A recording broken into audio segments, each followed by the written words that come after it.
ว่าน้ำใสแห้งพี่น้อง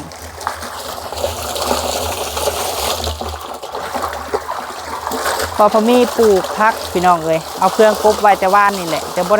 ได้ถ่ายคลิปเนาะเพิ่งไงพี่น้องดีใจแห้งพี่น้องเลยได้น้ำ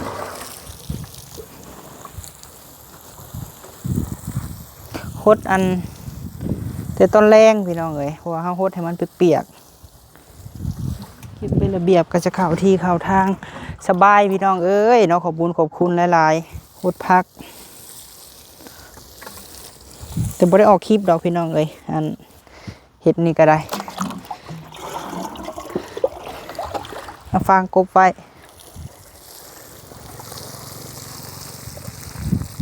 เห็ดเป็นลุมไว้อันนี้ฮะทั้งลัง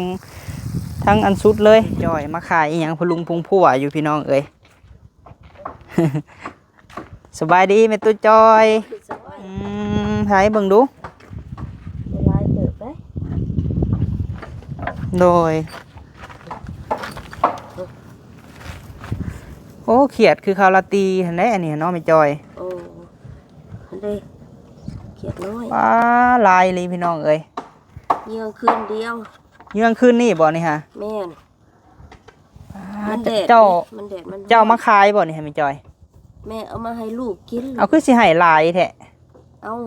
กันให้หน่อยก็ยันบ่อิ่มว้าพี่น้องเจ้าได้ลายเติบบ่ก็ได้เบิดเท่านี้แหละเบิดเท่านี้คือสิมาให้เฮาซะเอาแม่กินลายเถื่ออะไรดีกินลายเถื่อแล้วโอ้ได้ลายมกเติบได้นี่ฮะพี่น้องเอ้ยมกเสดอกพวกบัวเนาะ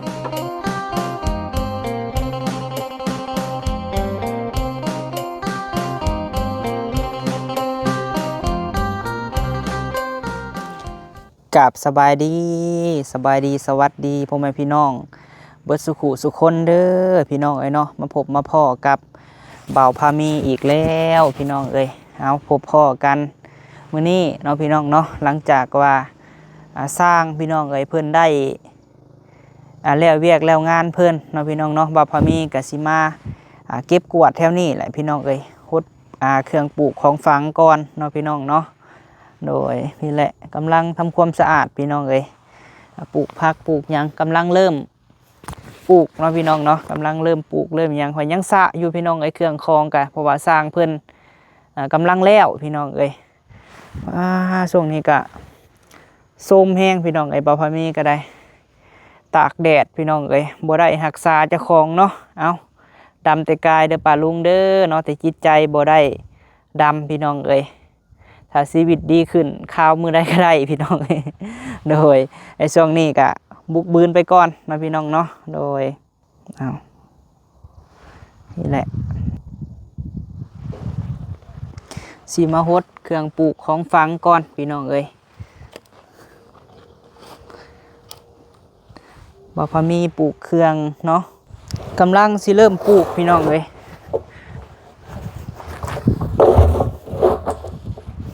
มีกระถางหน่วยเดียวนี่แหละญาติไปมาอยู่กับสร้างเนาะเดี๋ยวไปเปิดน้ำดึงสายท่อมาก่อนพี่น้องเอ้ย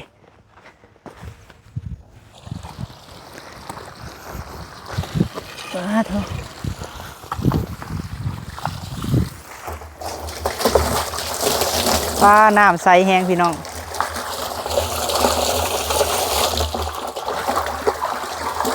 พอมีปลูกพักพี่น้องเลยเอาเครื่องกบไว้แต่ว่านนี่แหละจะบ่ได้ถ่ายคลิปเนาะเพิ่งไงพี่น้องดีใจแห้งพี่น้องเลยได้น้ำใสแห้งได้น้ำใสแห้งพี่น้องเลยแล้วก็ออกแห้งพร้อมเนาะนี่เลย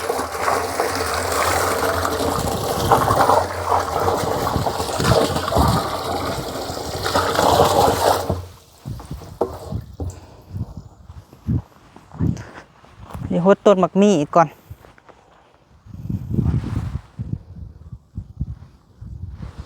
หมักมี่หรือว่าขนุนแหละพี่น้องในภาษาไทยเนาะ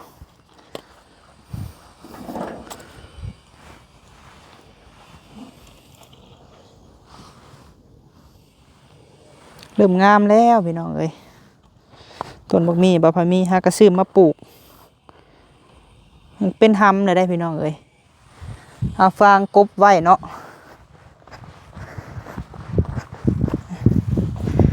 มาหดก่อน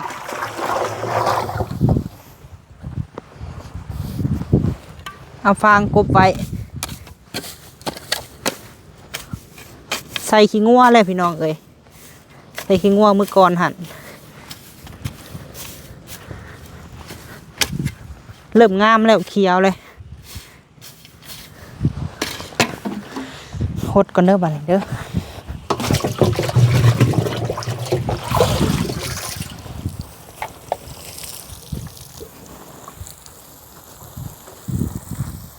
หดอันแต่ต้นแรงพี่น้องเอ้ยเพราะว่าเฮาหดให้มันเปียกๆแต่เงินสิซื้อมาปลูกอีกเพราะว่าเพื่อนเฮาบ่มีต้นไว้พี่น้องเอ้ยสิปลูกอันนี้ไว้เห็นมีผู้ใหญ่เพิ่นคอมเมนต์ว่าให้ปลูกอันต้นบักยมพี่น้องหน้าบ้านต้นบักยมแน่อิหยังแน่เดี๋ยวเอาไว้ให้เข้าที่เข้าทางก่อนป้าลุงไอ้บ่พามีสิปลูกก็น้องเริ่มปลูกผักปลอดสารพิษเนาะเพราะว่าเฮามีเฟืองพี่น้องฟางเอามาอันจูดผสมกับขี้งัวถ้ากับปลูกมือก่อนหันได้นี่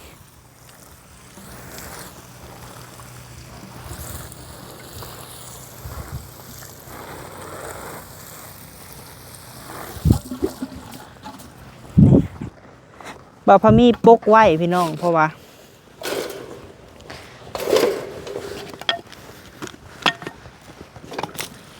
น้ำเต็มแล้ว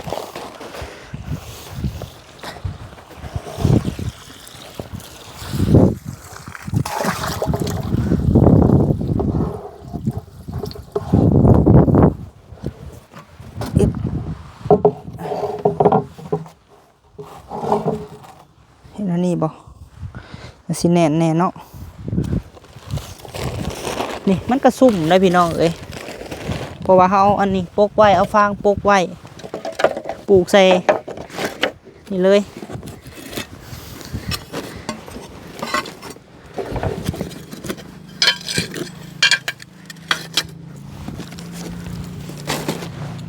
เดี๋ยวก็ออกแล้วมือ2-3 มือก็เกิดพี่น้องสวนผัก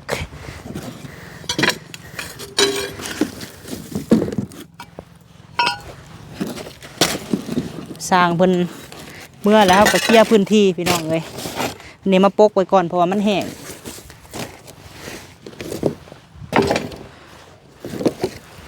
นี่เนื้อปลาพามีไปหมอดน้ำก่อนพี่น้องเอ้ยลายเลยน้ำเต็มแล้วนี่ไวเพราะว่าแห้งพี่น้องเอ้ยน้ำแห้งไปหมดได้ก่อน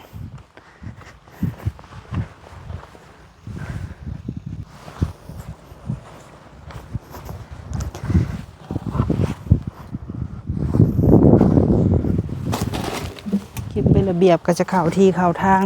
สบายพี่น้องเอ้ยเนาะขอบบุญขอบคุณหลายๆเมตู้บุญทวีกับพลุงวันเมตู้บุญทวีเนาะพี่น้องเนาะขอโทษขออภัยเพิ่นเจาะน้ำให้บ่าวพามีได้น้ำแล้วแม่เอ้ยหดพักแต่บ่ได้ออกคลิปดอกพี่น้องเอ้ยอันเห็ดนี่ก็ได้เอาฟางกบไว้หดไว้หดมื้อนี้อีกมือ2 มือกับบ่หดดอกพี่น้องเอาไว้เกิดก่อน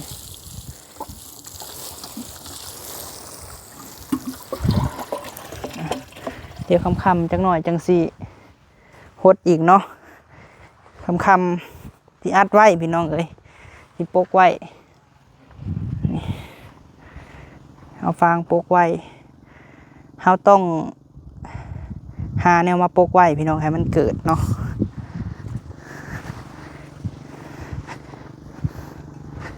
นี่ฮั่น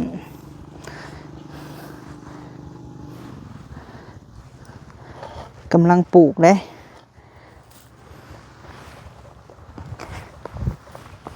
ไปหดอันนะเฮาอีกก่อน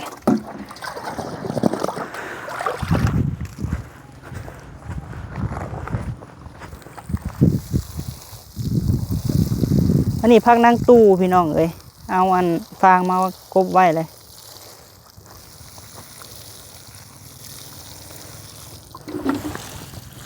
มีพักนางตู่บ่พอมีปลูกพอได้ใส่ออมเขียดแกงหั่นแกงนี่ให้หอม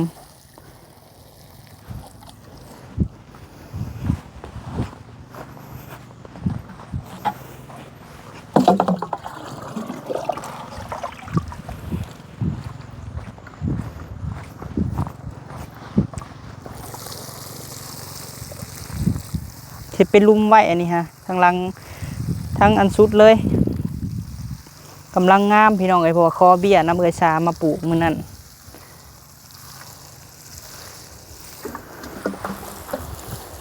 นี่ต้นมะกะทันบ่ฮู้ภาษาไทยเอิ้นจังไดเนาะ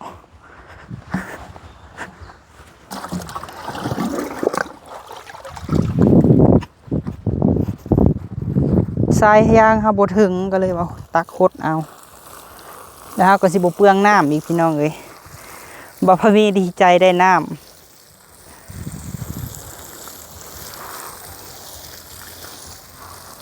เอาฟางกบไว้เด้อพี่น้องเอ้ยนี่เริ่มงามแล้วบัดนี้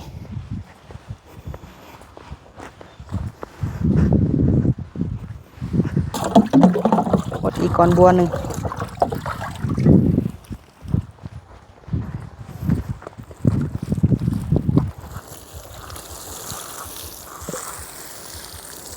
ช่วงนี้กับพิธีชีวิตพี่น้องเอ้ย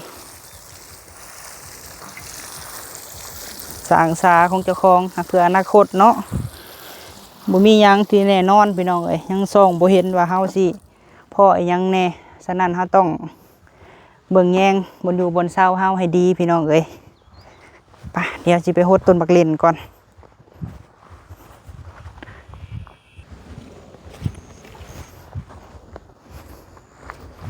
ใช้ได้พี่น้องเอ้ยนี่ต้นอันนั้นต้นหมากอิหยังบ่ฮู้ชื่อพี่น้องอย่าลืมเลยหมากละมุดต้นหมากละมุดซื้อมาปลูกเลยนี่งามแล้วเอาฟางกบไป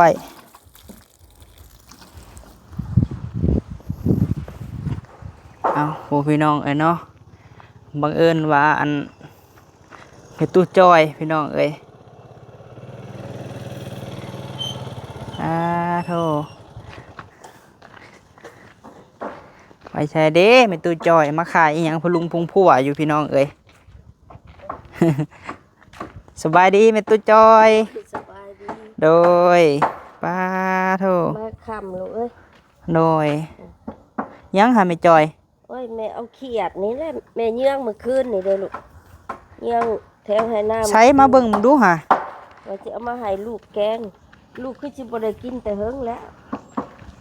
เขียดบ่เขียดน้อยใช้เบิ่งดูเวลาเติบได้โดยโอ้เขียดคือคาวลาตีเห็นไหมอันนี้เนาะไม่จอยโอ้อันนี้เขียดน้อยว้าลายเลยพี่น้องเอ้ยเยื่องคืนเดียวเยื่องคืนนี่บ่นี่ฮะแม่นมันแดดเจ้ามันแดดมันเจ้ามาขายบ่นี่ฮะไม่จอยแม่เอามาให้ลูกกินเอาคือสิให้ลายแท้เอาคันให้หน่อยก็ยันบ่อิ่มว้าพี่น้องเจ้าได้ลายเติบบ่ก็ได้เบิดเท่านี้แหละเบิดเท่านี้คือสิมาให้เฮาซะเอาแม่กินลายเถื่ออะไรดิกินลายเถื่อแล้วโอ้ได้ลายมกเติบได้นี่ฮะพี่น้องเอ้ยมกเสดอกพวกบัวเนาะอยากกินลายเถื่อแล้วสิมาให้เฮาโดยก็ย่าลูกบ่ได้กินนะเขียดขาค่ำก็มีเขียดหน้าก็มีนี่ให้ลายมกอยู่ได้พี่น้องเอ้ยคือบ่เอาไปขายให้อันหาเงินซื้อยังอยู่แนวกินให้ร้านใช่ไหมจอยแม่ก็ขายน้ำกินน้ำขายน้ำกินน้ำต้นนี้ร้านก็ยังว่าแม่เพิ่นว่าแต่มื้อคืนนี่แม่อันบ่พามีค่ะบ่ทันได้กินเขียดน้อยได้ปีกายนี่บ่พามีหันได้กินน้ำปีนี้ยังบ่ได้ไปให้จักเทื่อไอ้ดาบอกว่าเอาไปให้บ่พามีซะตัวนี้ค่ะ